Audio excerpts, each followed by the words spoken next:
Me encuentro en el municipio de Chontla, en el norte del estado de Veracruz. Estamos situados en las faldas de la Sierra de Otontepec. La Sierra de Otontepec es considerada una región mágica, no solo por su entorno natural, sino también por su gente y por su cultura. El significado más aceptado de esta palabra es Cerro de los Otomíes. Los nahuas llaman así otomíes a los ñañú, los cazadores de pájaros, totome, aves, mitl, flecha o flechar. Este macizo montañoso estuvo habitado por la etnia ñañú en tiempos remotos. Actualmente es habitado por los tenec, nahuas y mestizos.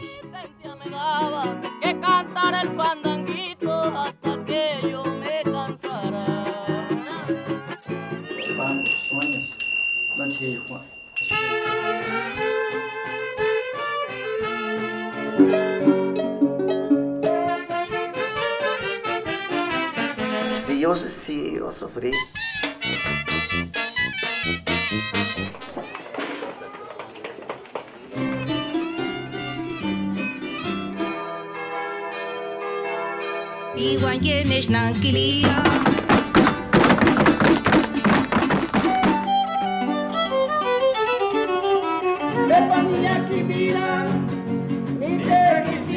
Bueno, yo nací el año 36.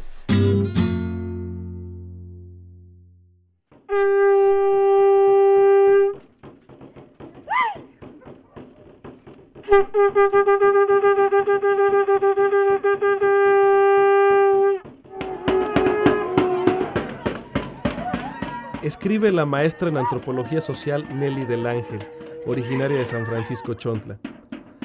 El carnaval Tenec de Chontla se realiza entre los meses de febrero y marzo. Las Bishom, danzas, son la actividad principal de esta fiesta. Entre ellas se encuentran los comanches, las comparsas y la Bishom Nok, danza de los mecos. Las fiestas de la carne dan inicio el sábado previo al miércoles de ceniza. Miércoles que marca el inicio de la cuaresma, aunque solo una mínima parte de la comunidad, generalmente los catequistas y rezanderos, tienen conocimiento de ello. La mayoría sabe cuándo dará inicio el carnaval, pero no da importancia a la cuaresma. Los tenec definen al carnaval como un tiempo. No es solo una fiesta, no es un día, no nomás una fecha. No es fácil decirlo, es un tiempo, pero no un tiempo cualquiera. Las cosas no son lo que siempre son.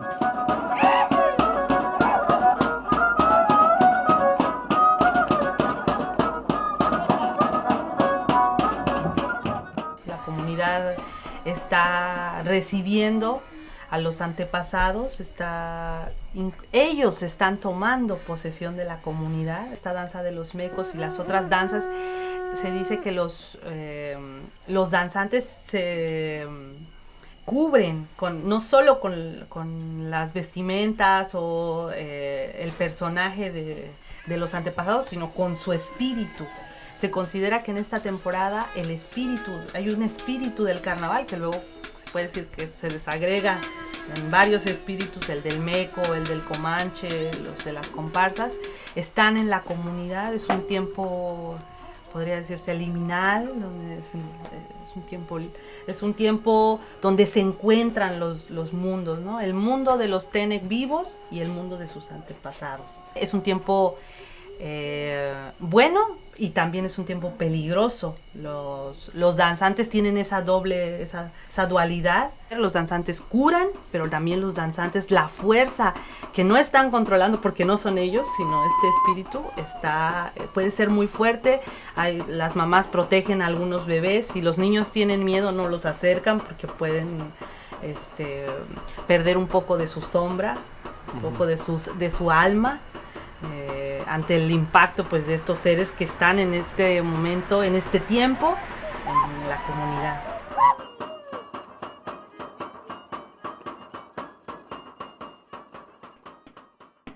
Llegamos a San Francisco, específicamente a la casa del señor Narciso de la Cruz Domínguez. Un hombre apacible y amable, reservado pero con una energía tremenda. Un personaje importante dentro de su comunidad. Don Narciso desde joven ha acumulado conocimientos que generalmente solo los viejos suelen tener. Y además de eso, ha sido un creador dentro de la cultura Tenec de Otontepec.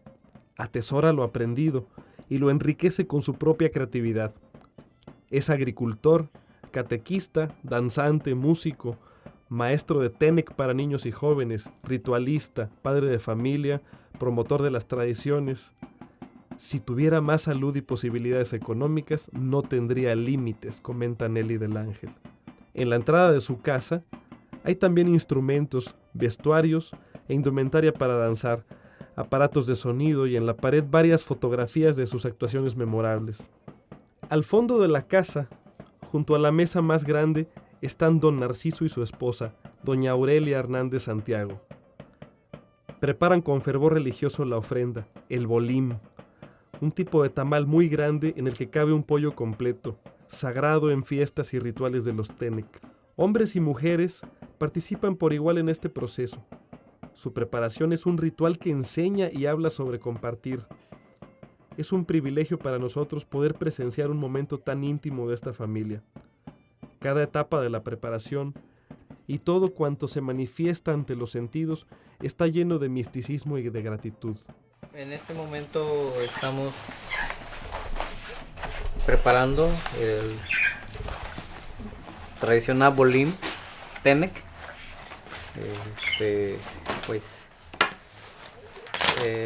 Aquí lo preparamos con, pues ahora sí, pues lo que lleva, ¿no? En primer lugar, pues es la palma, las hojas.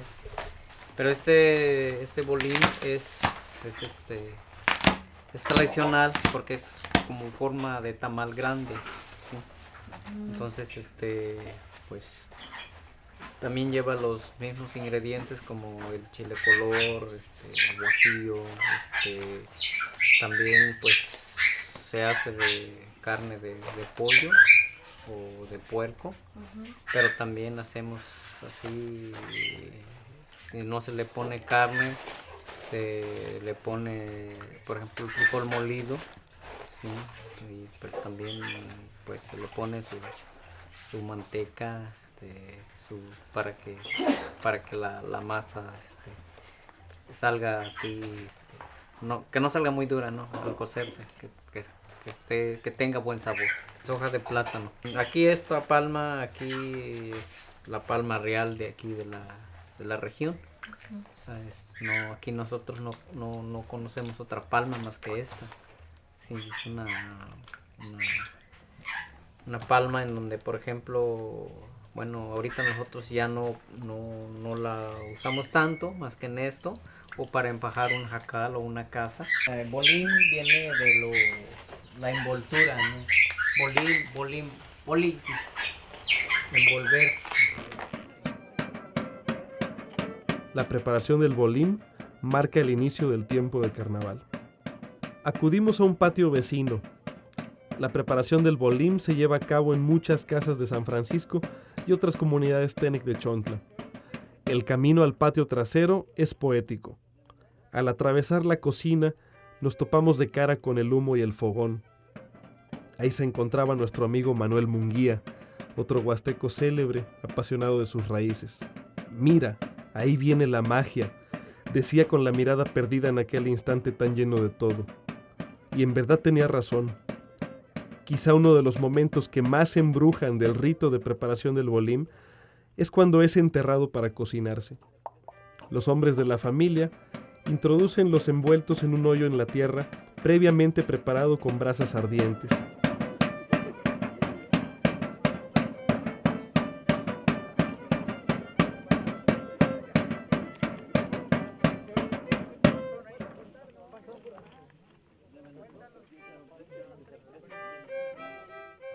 Uno de los hombres termina literalmente acostado sobre las hojas de palma real que tapan el agujero. Se llena la boca con 7 granos de diferentes tipos de maíz, 7 chiles, 7 granos de sal y aguardiente para después soplar sobre la ofrenda y echar el agua. Acción ceremonial con que protege simbólicamente los grandes tamales, a la vez que activa el proceso de cocción. Las hojas de palma se cubren con tierra y así transcurre toda la noche. Los tamales apaciblemente duermen abrazados por el vapor. Es un rito propiciatorio, un rito en el que se agradece y se le ofrenda a la tierra, se le penetra, se le habla, se le devuelven los frutos que ella ofrece. El tiempo de carnaval está relacionado con los ciclos agrícolas, la preparación del suelo para la nueva siembra y también con el culto a los muertos. Mucho de esto es lo que encierra el misticismo de esta celebración. Sí, pues se considera aquí en las comunidades Tenec que el mundo, yo he intentado imaginar cómo se piensa, porque se habla del Jumpuque, el otro lado,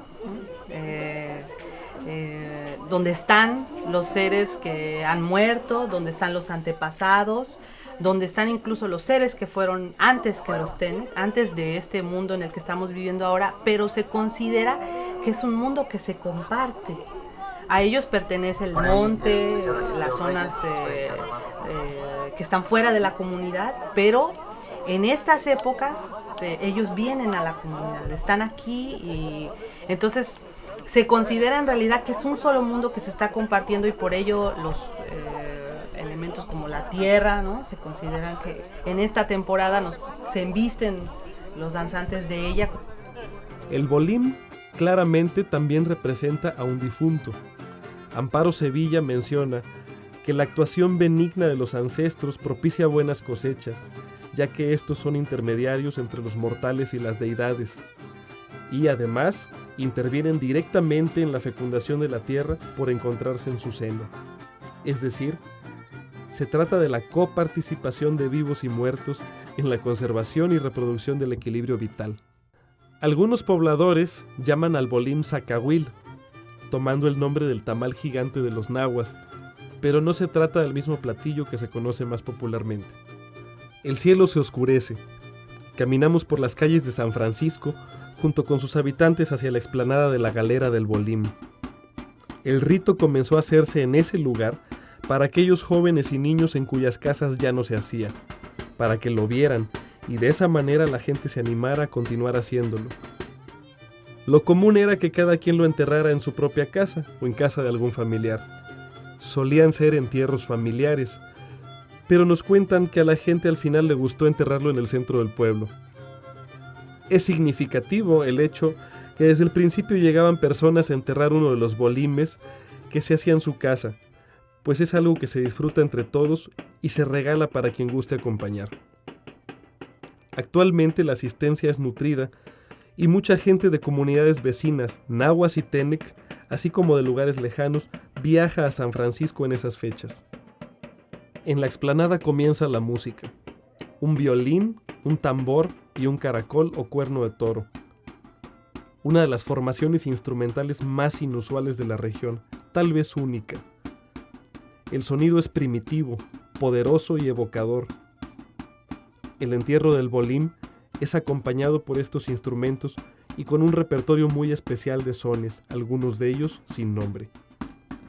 A los instrumentos se les bendice rociándolos con aguardiente, con el fin de que tengan un buen sonido, y además se les brinda como al resto de los danzantes, pues para los huastecos los instrumentos son como seres que tienen vida también. La música es especial, perfecta para festejar este abrazo entre los elementos, agua, tierra, viento, fuego y el sagrado maíz.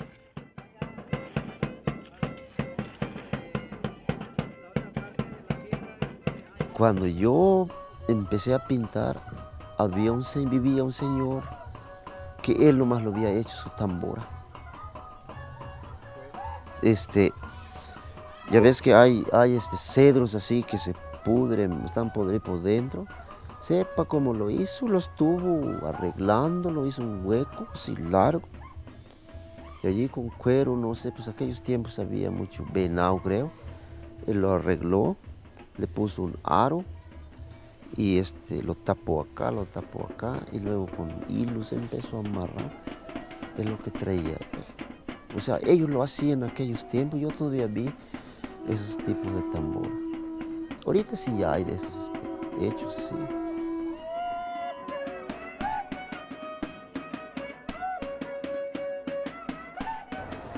La danza y la música son como un binomio asociado, son un binomio indisoluble. En la tradición, si no hay música, difícilmente pueda haber danza. La danza es sin duda la más importante expresión del tiempo de carnaval. No obstante, al hablar de danza en estos contextos, no nos referimos a una mera expresión artística o actividad recreativa.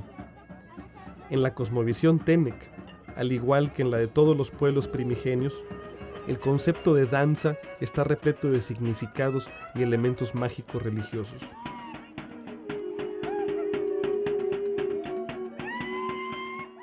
La danza de los mecos, que en Tenec es Bishom Nok. Bishom es danza y Nok es sucio. Meco, se traduce como meco, pero la traducción, digamos, literal es sucio. En realidad esa también es la traducción de meco. A los niños se les dice, andas bien meco, es andas bien sucio. Entonces, y bueno, esta es la danza que yo creo que es la que más nos gusta en la comunidad y es una de las más importantes y que se han mantenido. Una de las danzas que abre el carnaval. Ellos anteriormente se pintaban en el arroyo. Se dice que con el tambor de los mecos en la madrugada se sabía que estaba empezando el carnaval. El capitán estaba llamando en la mañana con el tambor en la madrugada. Es como los cohetes en otros lados, ¿no? Claro. Que empiezan a sonar en la madrugada. Aquí es el tambor, empieza a llamar, empieza a anunciar que ya está empezando el carnaval. Entonces se reunían e iban al arroyo. Ahora tenemos poca agua en el arroyo, y entonces ya no se hace en una casa. Como vieron, se enlodan. Hay varias versiones. Antes había un personaje que se pintaba de rojo, porque había una frutita con la que se pintaban de rojo, y otro se pintaba de negro. El de negro se supone que era el capitán de la danza.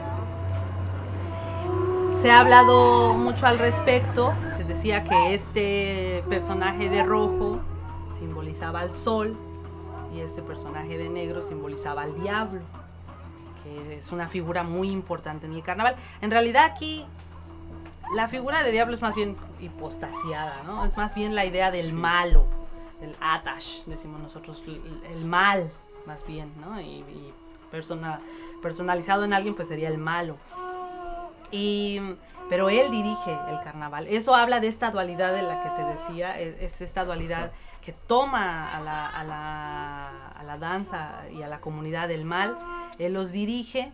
Se pintan el cuerpo con el lodo, se ponen símbolos que, aunque han cambiado ahora, aunque ahora se pintan soy chido o 100% vato, en realidad es la misma idea. No ha cambiado porque el fondo de eso es la maldad.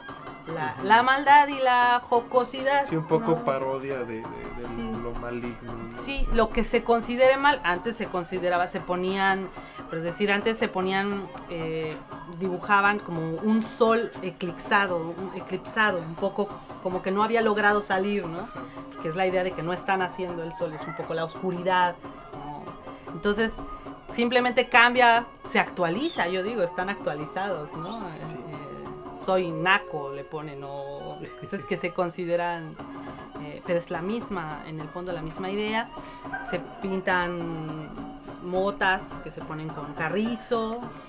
Tiene esas dos dimensiones la danza. Una es que efectivamente, pues como se ve, es como una horda de salvajes, y el mismo nombre está haciendo referencia a los mecos. Me contaban algunos ancianos que ya no viven que como acá venían, dicen ellos, venían otros grupos a robar lo que había. Entraban a las comunidades a robar, a llevarse gente que no sembraba, gente que no tenía que comer, estaba robando en las comunidades. Y bueno, ahí sí algunos antropólogos han hablado acerca de que probablemente se escenifican grupos de chichimecos, de los que genéricamente se llaman chichimecos. Entonces sí escenificarían en ese sentido a una banda de salvajes, ¿no? Viniendo. O sea, los Tenec dicen, no somos nosotros, porque es están representando a esos grupos que vienen a las zonas que sí están, incluso ya en esos términos lo dicen ahora las personas, civilizadas, contra los bárbaros, los mecos. En algunas ocasiones encontramos que hay danzas que no se sustentan propiamente en mitos, sino en acontecimientos que verdaderamente fueron parte de la historia de la Huasteca, es decir, también se fundamentan en relatos de orden histórico, como pudiera ser el caso de la presencia de las danzas de los comanches o las danzas de los mecos. Estas dos danzas nos hacen referencia a la posible presencia de chichimecas para el caso de los mecos, cuyo nombre podría derivar de la palabra chichimeca, es decir, el meco o la danza de los mecos es una posible derivación del nombre chichimeca que se redujo y se incorpora de esta manera a la tradición. La instrumentación es a base de un tambor y de un violín. Quizá el violín sea la sustitución de una flauta más antigua, pero había que ver que en esta danza también se incorporan, no propiamente para la ejecución de estos sones, con tambor y violín, sino para otros momentos, los cuernos o incluso el caracol, que son ciertos sonidos que se emiten y de alguna forma son una alusión a ciertos momentos específicos de esta danza y forman parte de los momentos que implican el llamado para acudir a presentarse en un determinado lugar y embarrarse de lodo y así poder salir por las calles y peregrinar por todo el pueblo para que esta danza sea presenciada por la comunidad y desarrollarla a lo largo de lo que sería el periodo del carnaval. Pero por otro lado tiene la danza esta dimensión agrícola. Y yo lo creo así, porque nunca hablan, en Tenec, no hablan de que este bastón sea una lanza. Hablan de que es una coa. De hecho, tiene el nombre de una coa. Bueno, tiene el nombre de un bastón más bien, ¿verdad? De coyop. Entonces, es más bien una idea agrícola, no es una idea en ese sentido. Así que yo creo que tiene esas dos dimensiones la danza. A los danzantes de esta festividad se les conoce popularmente como mecos. Tanto la RAE como María Moliner indican que la palabra meco deriva de chichimeca y que se utiliza también para nombrar a un animal color rojizo con mezcla de negro. En varios puntos de la región y en otros del país, decir meco es igual a decir sucio. Bishom Nok proviene del Tenec Bishom, danza, y Nok, sucio o meco. Nok es asimismo el término con el que los Tenec de Chontla llaman a los pueblos menos civilizados, y sobre la palabra meco, escribe Nelly del Ángel, me inclino como varios autores por un origen náhua de la palabra, que se sustenta en la presencia de danzas de mecos entre los nahuas de la Huasteca y de Guerrero, y el uso de algunos otros términos en municipios veracruzanos, con población náhua como Chicontepec, Izhuatlán y Benito Juárez, como Mecotilistli, fiesta de los chorreados o disfrazados, Memecotic, que se usa para denominar a un animal, una fruta e incluso al hombre que tiene manchas o está sucio del cuerpo, y de la misma palabra chichimeco, de la que evidentemente deriva el término. Así pues, uno de los propósitos de la danza es la representación de los pueblos nómadas del norte, con los cuales antiguamente los huastecos convivieron y de los que incluso tuvieron que defenderse. Esa es la parte guerrera de la danza, de la que nos habla nuestro amigo Gabriel Florentino. Esta era una especie de caracterización de los pueblos asentados en la región. Se caracterizaban de esta manera para representar a los pueblos que los invadían. En este caso, los pueblos nómadas o los pueblos guerreros eran llamados en diversos lugares en las regiones, eran llamados como chichimecas, los chichimecas. Dice que los mexicas llamaban a todo pueblo no asentado, que no aceptaba su tributo y que no se insertaba dentro de su escala social, decían que eran chichimecas. Entonces ahora cuando estos pueblos asentados eran invadidos, pues como una especie de protección, se caracterizaban de esta manera en cierta época del año. Y en esos días hacían desmanes, hacían pequeños saqueos. En la parte de nosotros, en la parte de la región náhuatl, de los mexicanos, todavía en esta época la gente puede con impunidad robar, puede llenar su cuerno con cualquier producto que vendan en las plazas. Puede incluso hurtar como frutas, ese tipo de cosas. Y solamente se los devuelve cuando le dan algunas monedas. Eso es lo que hacen en aquella parte, o sea, como una forma también de todavía emular a aquellos bárbaros. Sin embargo, el sentido o el significado de la danza de los mecos es mucho más extenso y está entrelazado con otros aspectos de la cosmovisión Tenec. Por citar un ejemplo, los bastones, o más bien las lanzas, en el mundo de la danza Tenec, generalmente están relacionadas con la coa utilizadas para la siembra.